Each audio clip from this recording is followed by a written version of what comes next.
Kwaniriza nnyo hano ku mukutu ogwa Baby Television Uganda era nenkwebaza okubanga otambulira munaffe yonna gy'osinzira okubanga otugoberera. Wabula katambi kenguddeko olunaku olwaleero anenjagala nkasheyalingeko nammwe wano ku mukutu ogwa Baby Television Uganda. Kavudde mwakyoli era ebitambula eyo bingi nnyo. President Robert Kyagulanyi Ssentamu bamusabye asobole okubanga abadduukirira mu ngeri emu oba endala, era n'abasaba abeereko ebintu byakyusaamuko naddala mu by'olulimi bw'abeera ayogerako eri bannayuganda, kubanga ye bamutwala nga president wa ggwanga Uganda lyonna, so si Buganda naddala mu nsonga ez'ebyobufuzi, kubanga ye bo Entebbe baagimukwasa dda newankubadde nga yamubbibwako. Ngenda kubanga nkuwa katambi k'omukulu omu nonno omusajja nange simutegedde bulungi erinnya naye nga kye kyamazima obubaka bwe mbulabyemukko ensonga nti oba oli awo ekibiina kyandikozeemukko enkyukakyuka mu bintu ebimu bwe tuba nga tunaasobola okubalansinga ebitundu ba support ya President Robert Kyagulanyi Ssentamu. Sigamba nti support teri balanced, but waliwo ebyetaaga okubanga byongerwamuko okusinziira ku complaints oba akanyolagano akaliwo mpola mpola. Kansooke nkuwe akatambi kano wabula nga sinaba kubanga nkakuwa gompya nsabye osubscribinge, kwata ku kigambo subscribe osubscribinge ku mukutu guno gwa Baby Television Uganda. Bw'omaliriza akwata mu kadaako tekemu all wano nojja kubanga osobola okufuna notification oba ka message bwe tunabataddeyo amawulire gonna wano ku mukutu ogwa Baby Television Uganda. Kansooke nkuwe akatambi kano kawulize bulungi okekkaanye ekyamazima asobola okubanga akatuusa ku President Robert Kyagulanyi Ssentamu, osobola okubanga okamutuusaako bulungi mu ngeri emu oba endala, obubaka n'asobola okubanga abufuna. Nange ngenda kusobola okubanga mumutaaginga era ngenda kukola ekisoboka okulaba nga buno obubaka butuuka ku president w'abantu, era nga kansooke nkuwe katambi kano oluvannyuma akawulirize bulungi nja kubanga nkomawo twongerezeeko. Gwalina kyokateesaako osobola okiteeka mu comment section tujja kubanga tukwasaganyiza wamu ensonga zino nga bwe zitambula. Mr. Bobi Wine, my advice to you, Ugandans love you so much. They love you so dearly. You are a darling in the hearts of Ugandans everywhere. And getting a personality like you for now, it is very difficult. It will take some years. Okay? You are a true definition of a unifying factor.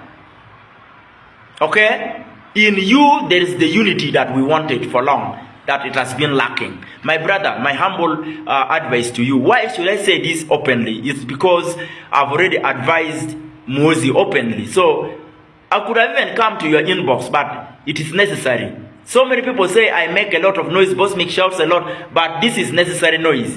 Please go to the people of northern Uganda. They are truly people have waited for you in vain. These blessings is yours, but there are truly people have waited for you in vain. The issues of Apa, the issues of Balalu in Acholi. People are waiting for Noob. People are waiting for Bobi Wine to be there. Go to northern Uganda, be with them, suffer with them, represent all Ugandans equally. Go to western Uganda, do the same. Where there are complaints, reach them in person. This is the time we need you. Ugandans need you. I know you will get tired, but they need you. We need you. Go everywhere, all parts of Uganda. Reach them where there are problems. Go and speak for them. Be there physically. It is very important, very necessary. Now, lastly, where you go for your world tours in the diaspora and elsewhere in Africa here, please make sure you address all Ugandans in the language that they want you to address them in. There is a complaint that Noob seems to be only for Buganda, because even in the meeting, in the addresses that they do, they address us in Luganda. Some people think that it is an insult. Some people think that you are undermining their tribes. Some people think that maybe all this mission is we are looking for freedom for Buganda only. This is a revolution for all of us. We need to involve everybody in the revolution.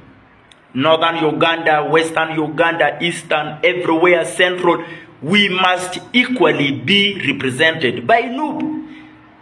Failure to do that, these people will hijack your blessings. Of course, God should not give these blessings mistakenly to a wrong candidate come 2026.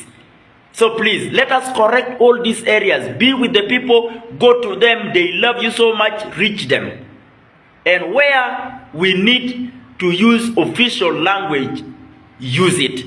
In the UK, in America, in Europe, Asia, everywhere you go, Ugandans cherish you equally. Please, this is my only advice to you. I am sorry if I have stepped on anybody's toes, but this is it. Thank you. Otherwise, you are loved, my brother. You are loved everywhere. And I think the world has witnessed it. Honorable Boss Mikotim Pariamo, the Mr. Africa, Mr. Badman from Kitgum. I keep preaching the truth. Salute! Abubaka obwo ndowooza mubufunye bulungi nnyo bannankyukakyuka mwena gye musinzire okubanga mukawuliriza akatambi kano. Ekyamazima kyo kituufu ekikandeetesezza wano kashayalinga ku mukutu guno kwa Babi Television Uganda si oba sitwala sayidi yonna wabula okujjako okwetaaga balance kubanga ekyamazima kyo kiri nti omukulu oyo kyayogeddeko kituufu nti tubulamu ko language balance olw'ensonga nti Baganda baffe abali mu Acholi, Kitgum, Arua tebamanyi bulungi lulimi Luganda. N'olw'ensonga eyo ekyamazima ensonga gyayogeddeko yeetaaga okubanga ekolwako at least ntufunayo interpreter nga bwe twafuna facilitate nga bano Abaganda baffe abatasobola kubanga bawulira era ne tusooka ne tugattako n'owa Oluzungu. Oba si kyekyo President n'asobola okubanga ayogerako mu lulimi Olungereza basobole okubanga Baganda baffe abali mu bitundu ebyenjawulo nabo bategeera ki ekyogeddwa wali ku kitebe eky'ekibiina kya National Unity Platform. Honorable Zedriga yateekeddwa okubanga atuusa ensonga zino eri President naye kansuubire obubaka buno bujja kubanga bumutuukako mu ngeri emu oba endala.